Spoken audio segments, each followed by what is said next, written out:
네, 이정철입니다. 일단 정승장 박사님 말씀은 다 저희가 공감을 하는 거라서 간단하게 제 말씀을 좀 드리면요. 일단 제일 크게는 한반도화는 이제 굉장히 중요한 화두가 된 것 같아요. 지난 10년 보수 정부가 국제화 논리를 계속 가져왔는데 이제는 북한 문제, 북핵 문제, 심지어 사드 문제까지 다시 국내화, 한반도화, 이게 앞으로 중요한 화두가 될 것 같습니다. 그러니까 어떻게 국내화할 거냐의 문제는 아직 저희가 합의가 안 돼 있지만 국제화 논리가 한국이 점점 국제적 위상이 약화되는 상황에서 국제화 논리가 이제 더 이상 우리한테 유익하지 않다라는 거는 공감대가 한 가지 큰 틀에서 있는 것 같고요. 두 번째는 사드 문제는 어쨌든 도구죠. 이게 이제 꼬리가 몸통을 흔들면 안 되는데 이거 자체가 중요한 것보다는 사실은 한반도 체제, 평화 체제, 샌프란시스코 체제 이게 등등 속에서 그러니까 저희가 결정해야 되는 수단적인 요인이라고 보이거든요. 이제 그런 거에서 정승장 박사님 지적하신 게 핵 문제 해법하고 연결해야 된다. 당연히 이제 저희 생각이 그렇게 되겠죠. 그래서 이제 그 큰 두 가지 틀에서 공감을 하고요. 그래서 조금 더 제 생각을 말씀드리면 일단 민주당의 이 사드에 대한 현재 포지션은 차기 정부론이잖아요. 근데 이제 차기 정부론에 대해서 저는 한 두 가지 정도 접근이 있는데 한 가지는 사실은 노무현 정부 시절을 제가 굉장히 많이 떠올리죠. 그 말을 들으면. 그러니까 그 당시에 저는 굉장히 비판적이었던 게 노무현 정부 외교 정책이 좌깜빡이 우회전이었다.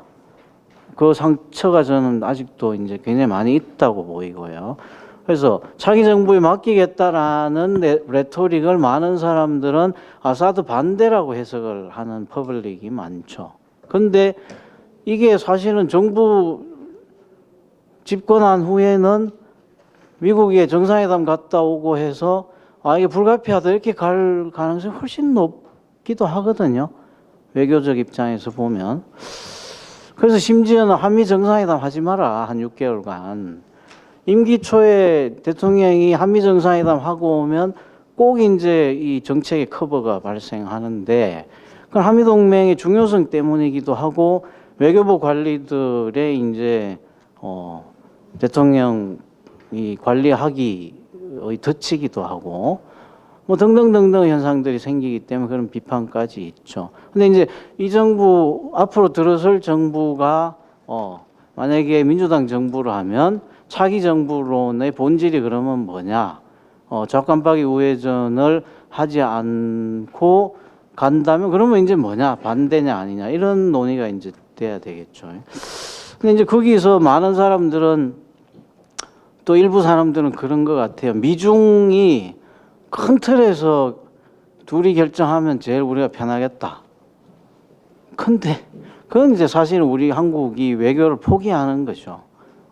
이 사드나 이런 거는 우리가 정말 중간국가로서 우리 역할을 가지고 뭔가 어떤 방향으로 가는가를 남들이 다 지켜보고 있는데 미중이라는 대국들의 외교 틀이 우리한테 이런 걸 해결해 줬으면 좋겠다라고 또 맡기는 거는 이제 외교 포기론이죠.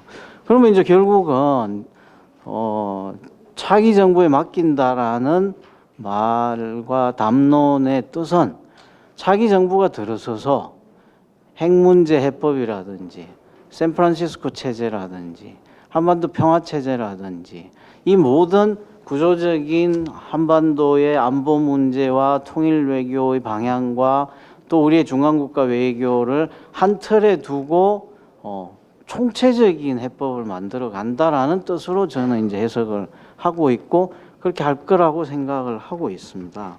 그래서 이제 제가 토론문에서 쓴 거는 그렇다면 그 총체적 틀에서 넘어야 될 벽이 뭐냐? 저는 이제 제가 여기서 입구론과 출구론이라는 표현을 써서 말씀을 드리고 있는데 결국은 본질적으로는 한시적이든 그게 상당히 긴 시간이 되든 그게 영구적으로 되든 북한은 핵국가의 상태이고 남한은 비핵국가의 상태인 현재와 같은 상황이 지속되는 것을 우리가 현실로 받아들이면서 총체적 대안들을 만들어 가야 되는 거 아니냐라는 거죠.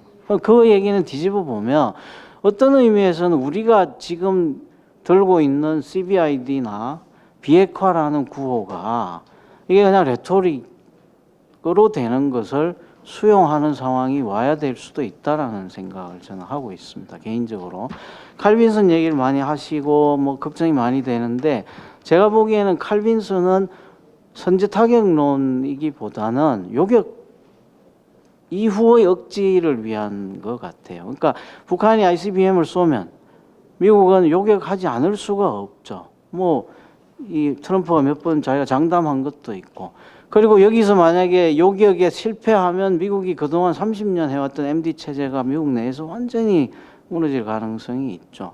사활을 걸고 요격을 하게 돼 있는데 만약에 그 요격했을 때 그 이후에 북한의 반응을 여든 억지를 안 할 수가 없죠. 제가 보기에 이제 그런 메커니즘 속에 들어 있거든요. 이런 총체적인 판단들 속에서 저희가 이 북한의 핵 전력과 한반도판 이 창과 방패의 문제라든지 이런 것들을 다 두고서 사드 문제를 봐야 된다라는 게 이제 제 생각입니다. 그래서 조금만 더 말씀드리고 마치겠는데요. 저는 이런 총체적 판단을 하기 위해서는 한 3가지 정도의 저희의 준비가 필요하다는 생각을 하고 있습니다. 첫째는 인지 부조화가 있는데 우리의 인지 능력이 굉장히 패턴화돼 있죠. 북한이 뭐 하면 에이 뭐 쟤들 수준에. 그러면 이제 북한이 또 그 다음 단계를 보입니다. 보이면 에이 뭐 아직은 아니야. 그러면 또 다음 단계. 이게 지금 1년, 2년째 계속되고 있는 패턴이거든요. 이런 식의 그 소위 전략적 인내 때문에 발생하는 이 관성적 패턴, 인지적 패턴의 변화를 우리가 가져올 새로운 리더십이 굉장히 중요하다라는 거고요. 두 번째는 이런 인지적 틀을 만드는 데 기여했던 숙적관계 프레임, 북한과 남한의 숙적관계 프레임을 끊어낼 수 있는 이 전제가 굉장히 필요하다는 것. 세 번째는 그동안에 이제 프레임 중심의 정책을 잡다 보니까 정책의 팩트를 조목시키는